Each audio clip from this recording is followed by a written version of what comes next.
Okay, another thing that you can do is you can actually put a border on top of another border, which is kind of cool. So I'm going to go back up to my Home tab. There's my Home tab. I'm going to go over to Borders. I'm going to go down to Borders and Shading. And notice we already have one burgundy border already provided. So if I go to Page Border over here, notice I have the maroon or burgundy. And now I'm going to add another one.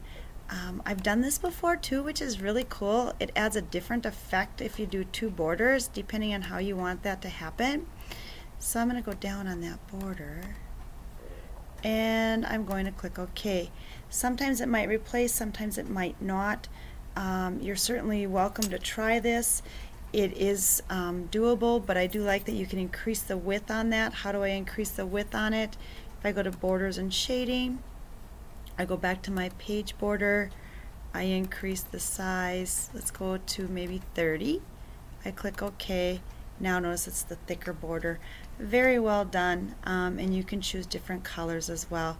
If we do not want that border anymore, we go back to Borders and Shading. We say, you know what, I'm really not looking for that type of a border, and I click on the setting, None. Then I click OK. Now it's gone away. So you could do an object border as well as a page border. Let's take a look at maybe an object border that you would like. So let's go to the web. I'm just going to launch my Firefox. I'm going to go up to Google and I'm going to search for borders. Then what I'm going to do is click on the images. And I have all kinds of images for borders. Now they have a lot of fun, neat borders. So let's kind of take a look at this. Let's see if we can find something that's really cool and unique. But you know, another thing is maybe we want to just put in here the color maroon borders. Now we have all kinds of maroon borders. Look at that. Isn't that the color that we had looked at before? Certainly looks like that. Here's that border. Let's see. Let's look at the view original. Okay, well, it looks like it's peace, so we don't want that. We're going to go back. I'm going to click the X over here.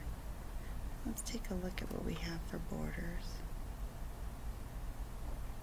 Okay, there are some. Let's take a look at this. Okay, this certainly looks, oh, there's one. That's a maroon color that we could use, or something like this.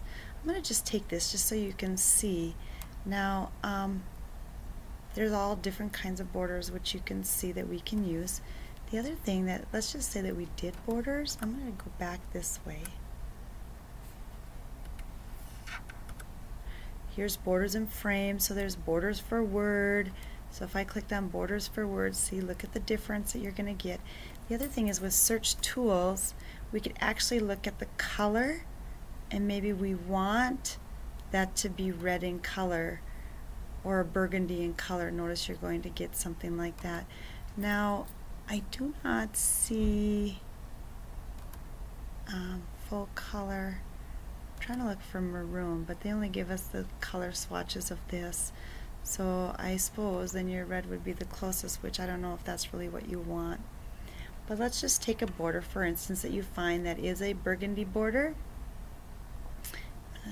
Click on this one, and I'm going to view the original. So there it is. So I'm going to right click on it. I'm going to copy this image. I'm going to go back to Word.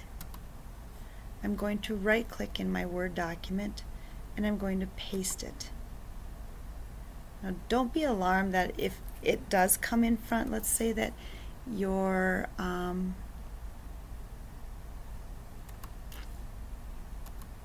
say it comes in like this. We can resize it. So that's what I'm doing right now, is just resizing. I'm going to take down my zoom just a little bit. So you can see I'm just going to resize it a little bit here. And notice that you have the white border around here, and this is something that I wanted to share with you. It's kind of a tip and trick for me, is if you go into your Home tab And then from your Home tab, go over not to Insert tab, but to Page Layout, and you go to Margins. And let's say that we want to do a custom margin. If I take my margins down to 0, and it's going to prompt you to try to fix it, but let's not. Let's just click OK, and we're going to ignore it. Now notice the realm of the border gets all the way around, which now we can resize, and it works a little bit better. Now with this border, we may want to crop off some of the pieces on the outside, but just so you know that you can use a border or something like that. I'm going to click on that one again. The other thing that I've done before too is I have actually inserted a shape. So if I go to Insert and I go to Shapes, I might want to make a border using a shape.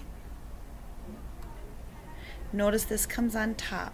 If something comes on top, all you have to do is go over to your Arrange grouping in your Format tab, and you want to tell it to send it to the back. So see where it says Send to Back? I'm going to click on the drop down, and I want to send it behind text. So there's my border. Now I know I made the rounded edges. You wouldn't have to do that, but what I like about it is if you had no fill, you could certainly use some of the different fun shapes that you have in here with your borders. Now this looks like somebody had put in white background of our word art. So if I want to change that, I go to Format and I go to Shape Fill and I say No Fill. Notice now grade 6 is with no fill. I'll do it again. If I click on my text box in here, I go to Shape Fill, I go to No Fill. Now I do not have any fill. That alleviates that white bleeding into the background of your shape. So let's go back to the shape, click on the shape and go to Format. Now you could do all kinds of fun, neat little items. If you want to change that shape, you could certainly change the shape. So let's change the shape right here, and let's say I want it just to be a regular square. Let's say that I want the shape outline to be burgundy, and I want it to be a weight of 6 point. Now I have it a little bit bigger. Maybe I want it even more than that. So I'm going to go to Weight, and I'm going to go to More Lines, and I'm going to increase my color weight.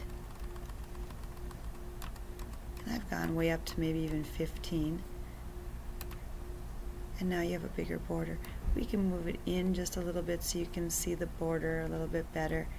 And there's all different kinds of fancy lines that you could certainly put in for those shapes. But there's a simple certificate for borders as well. So you can use almost anything. Just don't forget to reduce your margins so that there isn't any margins. Sending it in back, sending it in front, taking out the fill of that shape so that you don't have any white in that text box. Remember, it's just the clicking on the text box, going to Shape Fill, and saying No Fill. And that just makes it a lot easier for us to do that. So hopefully that you understand all of this. If you need some tutorials, this should help you a lot.